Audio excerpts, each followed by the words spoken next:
हरियाणा में निकाय चुनावों की सरगर्मियां लगातार मौसम की गर्मी की तरह बढ़ रही है और ऐसा ही कुछ सोनीपत में कांग्रेस ने सियासी भूचाल खड़ा कर दिया।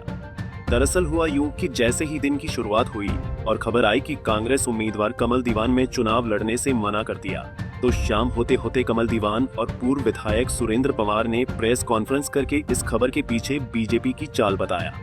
क्या है पूरा मामला, आइए हम आपको उनकी जुबानी सुनाते हैं। खबर चल रही थी कि मैं चुनाव नहीं लड़ रहा, अलग अलग बातें हो रही थी, मेरी पवार साहब के बारे में कुछ बात हो रही थी, तो इसलिए जो है प्रेस कॉन्फ्रेंस बुलाई गई है आप लोगों को बताने के लिए कि मैं चुनाव लड़ रहा हूं। ना मैंने कभी ऐसा कोई स्टेटमेंट दी, ना मैंने कोई प्रेस नोट दिया। मैं चुनाव लड़ रहा हूं, इसमें कोई संशय नहीं है।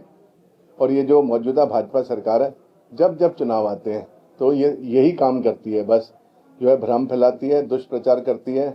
मैंने कब बोला कि मैं चुनाव नहीं लड़ रहा? देखिए, आज अम्बाला में जो हमारे जो एक मेयर के प्रत्याशी हैं, उनका नामांकन था। उसके लिए मैं और हमारे आदरणीय जो भैया साहब हमारे ग्रामीण के अध्यक्ष मेरे साथ बैठे हैं, हम लोग जो है नामांकन के लिए गए थे। और वहाँ पे जो है वैसे ही भेंट में जो हमारे राव साहब थे, जो हमारे अध्यक्ष हैं, हमारे दीपेंद्र सिंह हुड्डा जी, उनसे मुलाकात हुई थी और वैसे ही कुछ ना कुछ जो है चर्चा हुई। बाकी ऐसे कोई व्यक्ति विशेष या कुछ ऐसी विशेष बात पे कोई चर्चा नहीं हुई। अगर मेरी कोई नाराजगी होगी तो वो कैमरे पे तो कभी मैं जाहिर करूंगा नहीं। अगर मेरी कुछ है भी सही, तो हमारी एक अनुशासित पार्टी है, तो मेरी कोई भी बात होगी तो मैं अपने सीनियर लीडरशिप को जाके करूंगा। मैं जाके कैमरे पे क्यों? ऐसा हमारी डिसिप्लिन पार्टी है, ऐसा काम तो हम कब नहीं। ये सब भ्रम फैलाने वाली बात है, सब ये बिल्कुल झूठ है।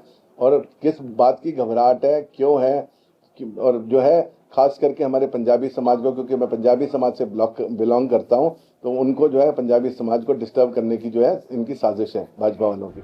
वहीं इस सियासी भूचाल के पीछे पूर्व विधायक सुरेंद्र पवार और कमल दीवान के बीच चल रहे मतभेद बताए जा रहे थे।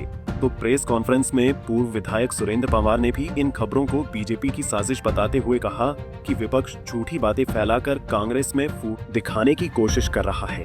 देखिए, ये बीजेपी वालों की साजिश जो है ये हमेशा ही होती है। जब भी चुनाव होता है ना, और कहीं भी चुनाव हो रहा होता है, तो इस तरह की अफवाहें चलाना, इस तरह का जो है दुष्प्रचार करना, ये बीजेपी का काम है और ये बीजेपी के लोगों द्वारा ही ये चलाया गया था। क्या कुछ पार्षद की टिकटों को लेकर ऐसा कुछ? बिल्कुल नहीं, बिल्कुल जो भी जो है कमेटी बनी थी, कमेटी ने जो जीतने वाले कैंडिडेट हैं उनका नाम जो है फाइनल किया और वो उनकी लिस्ट जारी कर दी है। क्या जब कमल दीवान ने कोई नाराजगी दिखाई उसके बाद कुछ चेंजिंग हुआ? नहीं, बिल्कुल कोई चेंजिंग नहीं हुआ। और जो भी जो पार्षदों की जितने भी जो लिस्ट बनी है या जो आएगी, वो कमेटी ने बाकायदा सर्वे करा के।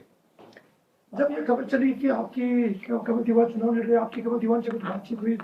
नहीं, हम तो लगातार सारे दिन बातें करते रहते हैं, सारा दिन अपने चुनाव के लिए जो है लगातार टच में हैं। सीनियर नेताओं से मिले अम्बाला में, उसके बाद चुनाव लड़ने की? नहीं, वहाँ जो है आज नॉमिनेशन था अम्बाला में, तो वहाँ उनके लिए जो है नॉमिनेशन में जो है शामिल होने के लिए गए थे कमल जी। ये कारण क्या था अचानक ही बैकफुट पे आना पड़ा? नहीं, बैकफुट पे क्या आना पड़ा? कमल दीवान साहब ने कहा कि चुनाव चर्चा चली पूरी दिन में। नहीं, मैंने बताया ना कि ये बीजेपी वालों ने चलाया। कमल जी तो जो है बिल्कुल अपना पूरी तैयारी के साथ और पूरा जो है चुनाव की मैनेजमेंट कमेटी जो है बना दी गई है और उसमें जो है उस मैनेजमेंट कमेटी जो है पूरा लगातार जो मतलब आज से ही जो है लगे हैं और इस चुनाव को जीत के जो है हम जीत हासिल करेंगे। कोई नेता जो कह रहे हैं कि कांग्रेस की जो गुटबाजी है वो कभी खत्म नहीं हो सकती, वहाँ परिवारों की लड़ाई है, उसको कैसे देखते हैं आप? नहीं, कांग्रेस में किस बात की हमारी यहाँ सोनीपत में कोई भी किसी तरह की, सोनीपत क्या पूरे हरियाणा में कोई गुटबाजी नहीं है। और यहाँ तो जो है स्वर्गीय देवराज दीवान जी तो मेरे बहुत ही अच्छे आदरणीय मेरे फादर समान, और मैंने उनकी इतनी इज्जत की है और हमेशा जो है उनसे सीखा है हमने। तो ये तो मेरा परिवार है, तो इसमें कोई किसी तरह की हमारी गुटबाजी नहीं। पवार साहब और दीवान साहब, पिछले जो विधानसभा अपने निगम के उपचुनाव हुए थे, उसमें कुछ लोगों पे भीतराघात का आरोप लगाया गया था, 4-5 लोगों ने। उनको टिकट दोबारा देगी कांग्रेस? देखिए, वो पार्टी का डिसीजन है, वो हमारा जो कमेटी बनी है, कमेटी ने ही डिसाइड करना है और डिसाइड किया है। आप लोगों का तो फीडबैक क्या ही होगा जी, आप लोगों का कैसा रवैया?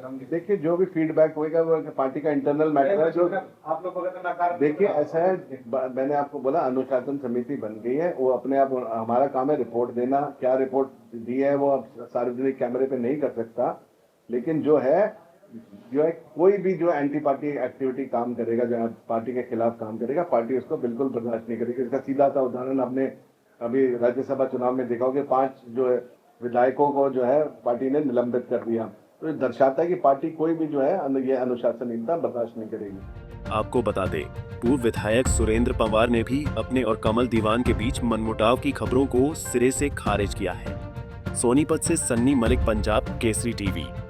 हमसे जुड़े रहने के लिए हमारे YouTube चैनल को सब्सक्राइब करें और नई वीडियो की नोटिफिकेशन के लिए बेल आइकॉन को दबाएं। अगर आप ये वीडियो Facebook पर देख रहे हैं तो लाइक जरूर करें और ज्यादा से ज्यादा शेयर करें। धन्यवाद।